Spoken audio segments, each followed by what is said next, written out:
हम साधन करते हो, सब कुछ करते हैं, पर ये हमारे जो राग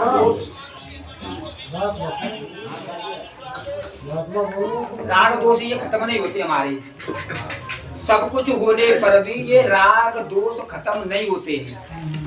अब ये राग दोष खत्म कैसे हो?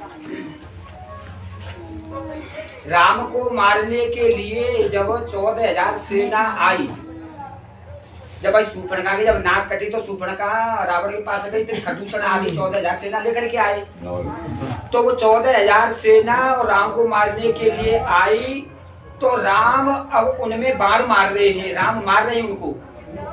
तो वो 14,000 सेना जो राक्षस है वो यानी मर रही ना है। तो राम ने बहुत युक्ति लगाई पर वो नहीं मरी, बहुत बाण छोड़े। ऐसे ही हम बहुत कुछ साधन करते हैं तब भी ये राग दोष मरते नहीं है। तो कारण क्या है? तो राम ने युक्ति लगाई, राम ने और मोहनी जाल डाला, यानी जितने बड़े राक्षस थे उसे सब यानी 14,000 सेना थी और 14,000 उन्होंने यानी राम बना दिए।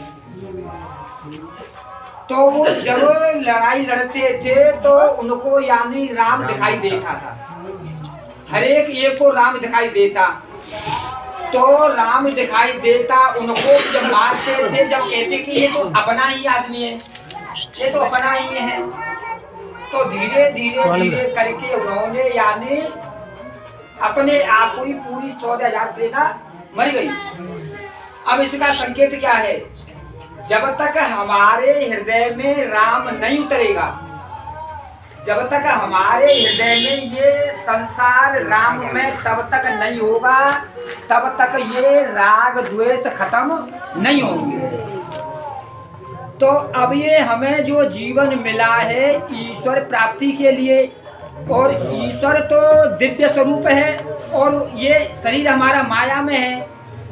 तो जा शरीर ते भगवान को कैसे पावे? तो इसी शरीर से पाया जाएगा। इसी शरीर की इंद्रियों से कठोर साधन करना पड़ेगा। तो जब तक इन इंद्रियों से कठोर साधन तब तक नहीं करेंगे, तब तक अंतःकरण शुद्ध नहीं होगा, और तब तक अंतःकरण शुद्ध नहीं होगा, तब तक हम उस परमात्मा को नहीं पा सकते। 15वें अध्याय में 11वें दुआ के नीचे देख लेना कि जिन्होंने अपने अंतःकरण को शुद्ध नहीं किया है वो यत्न करने पर भी अज्ञानी जन उस परमात्मा को नहीं जान सकता है। तो कठोर साधन के द्वारा, इन इंद्रियों के द्वारा साधन करना पड़ेगा। तो ये जो काम क्रोध लोभ मोह मत्सर, ये जो माया का जो पर्दा है, ये जो मन जो माया में जो है, ये मान प्रतिष्ठा आदि ये गंदगी है, तब तक ये गंदगी नहीं निकलेगी, तब तक ये अंतःकरण शुद्ध नहीं होगा। और भैया ये तो जितना बड़े हमको जो व्यसन लगा हुआ है, अब तुम सो जाएंगे, तुम्हें पता ही है, तो ये तो कम से कम बहुत दूरी पर रखना पड़ेगा। अगर उस अंतःकरण को शुद्ध करना है तो भाई जल के अंदर, काई के अंदर पानी है, और जेर के अंदर गर्भ है, और दर्पण के ऊपर यानी धूल है।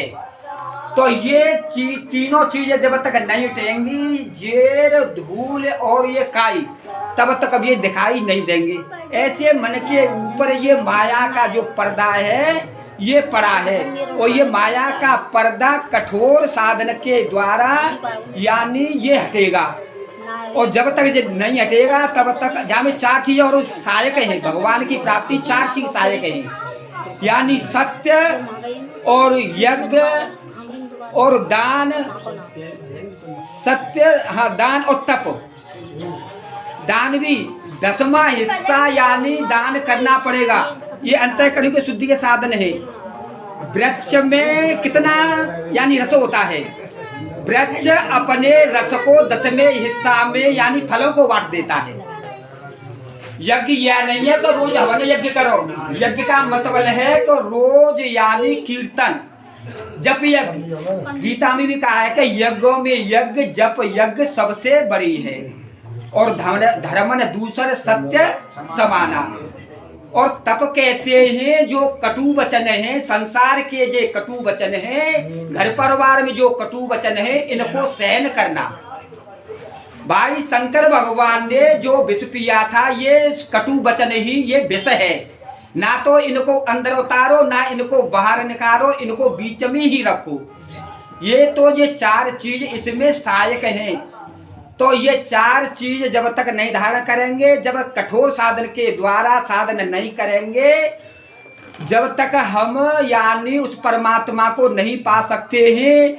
और जब तक बिना साधन के, जब तक हमारे जीवन में राम नहीं उतरेगा, सिया राम में सब जग जानी जैसा हो गया, तो मानो कि हमारे हृदय में अब राम उतर आया। अब मैं किससे द्वेष भाव करूं, वो सब भगवान के संग में हो रहा है। राजा रामचंद्र भगवान